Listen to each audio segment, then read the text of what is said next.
Guten Tag, Mr. Obama. It is a privilege to have the former president in my office. If you wouldn't mind, please, relax. Take a calm little moment to reflect on your own mind. And may you please tell me how it is that you are feeling today? We shall begin your psychotherapist appointment promptly. I understand that you booked an emergency session. The public found out a couple of little details. There we go. Now, let us analyze your mind and see what exactly looms inside of your subconscious. Now, may you please tell me the events of your last 3 dreams, if you can recall them.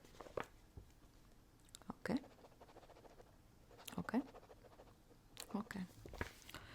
Yes, I see a lot of these involve drones, explosions, and men. This is very, very interesting. Tell me, Mr. Obama,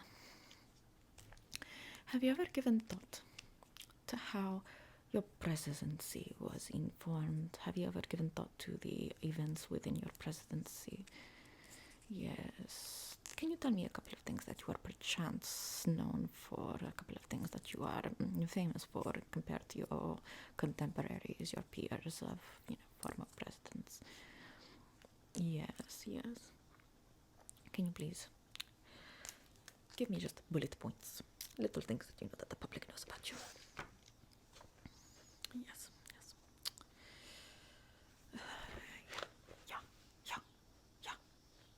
Of course. Right. These are all very interesting things. So you say that you implemented health insurance, Medicaid, correct? Okay. And then what did you do to the patients who didn't have health insurance electively? You fined them. Okay, very interesting. And then what happened to the other health insurance policies? See, private companies took opportunity to jack up the prices and make it very unconventional, untraditional, unpredictable, and now no one can afford anything. Okay, very interesting, very nice.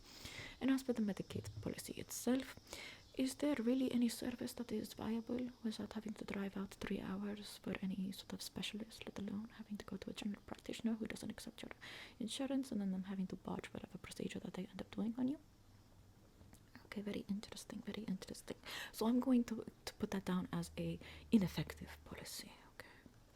Tell me, you stated that you took care of the Middle Eastern problem. You were known for droning the Middle East every 21 minutes. Do you feel like this might have had anything to do with your psyche? Anything at all to do with your psyche? Anything at all? Well, let us reflect on what was made publicly known. In a letter you sent to Alex McNear, I do say this with all kindness, in November of 1982, when you were 21 years old, you stated, "In regards to homosexuality, I must say that I believe this is an attempt to remove oneself from the present, a refusal perhaps to perpetuate the endless farce." Very interesting. Id, ego, super id. Oh my god, the farce. An illusion, a mask of earthly life, not in touch with the material world. Very fascinating. You see, I make love to men daily, but in the imagination. Very powerful words. Now, I see that in your dreams. They involved drones, explosions, and men. Do you perchance think that because you were droning the Middle East every 21 minutes, this might have been a consequence of you having a homosexual impulse and then droning the Middle East as a repressed expression of your fantasy to, how should I say this in a polite fashion? Essentially, do what you will with the land using a phallic object that goes kaboom. Well, I mean, the children did say that they were terrified of blue skies because that was the only time that the drones could have a clear shot. The clouds helped to obfuscate the drones' direction, so in the Middle East basically liked the cloudy days because they actually felt safe. So yeah, it was like every 21 minutes. So that is very interesting. Now, tell me, what else are you known for, Mr. Obama? Obama. Bum. Huh? Right. You are known as the first black president. Right, okay. Tell me, did you really drink the water in Flint, Michigan? Did you really drink the fluids in Flint, Michigan? The water is still polluted. Did you really drink it? You just sort of, yeah, you just picked. Okay, so I see. You imagine drinking a man's fluids, but you could not fathom drinking the water source from Flint, Michigan. That's where you cross the line. That's where the line is basically drawn. Very interesting. And as for the needs of inner city communities, did you by chance do anything to help them? Yes, it got worse. It got very much worse, I can tell you that.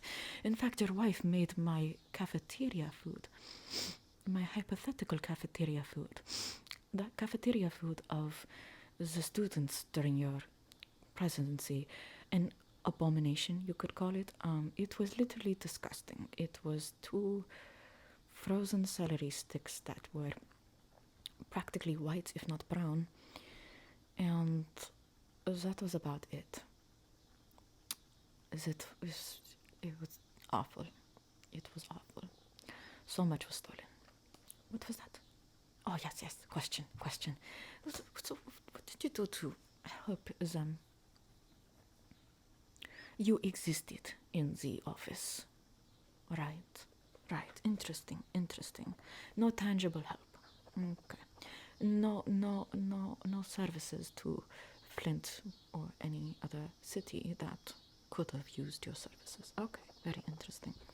Now tell me, what else are you known for during your presidency? Legalizing gay marriage. Very interesting. Oh my god, very interesting. That is very interesting. Let me just add this one up real quick.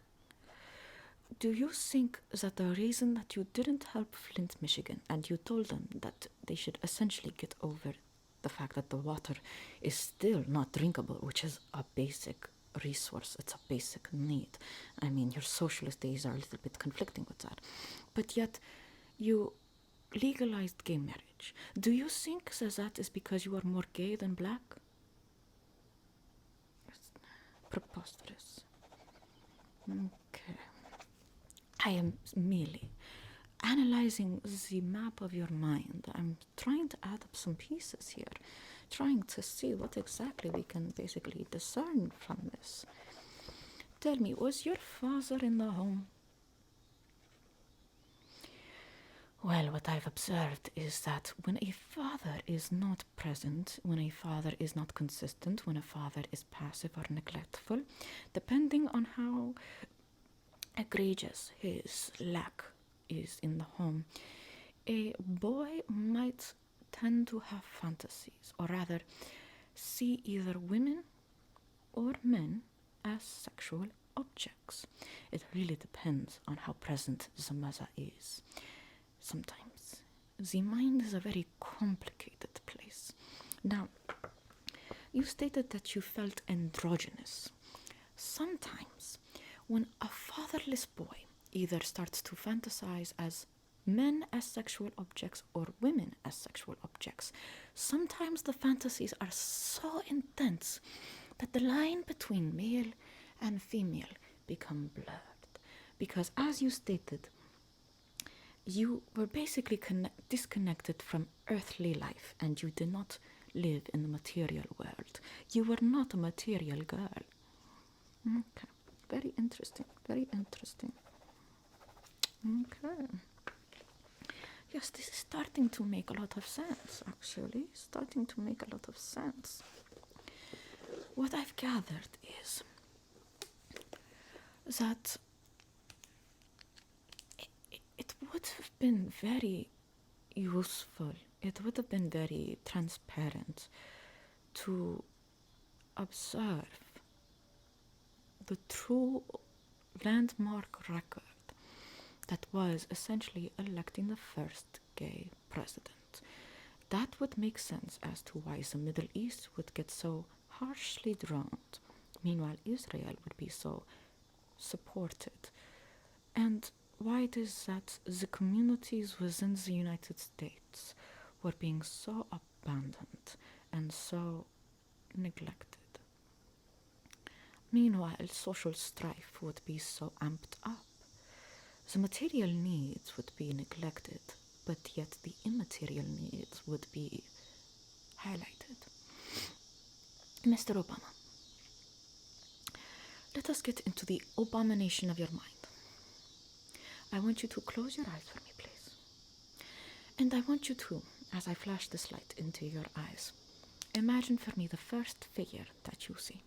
Close your eyes and see for me the first image that pops into your mind. Okay, once again. Okay, yeah. Tell me, what did you see? A drone. Yes, it seems that your urges have made themselves manifest. It's really interesting, honestly. Very peculiar, very interesting. I think that we shall leave our conclusions for your next session. I don't quite know if you're ready to hear them, mostly because I don't think you have the capacity to care enough to hear them quite yet. Now, let us schedule your next psychotherapy appointment. What was that? You want me to affirm you? I affirm the fact that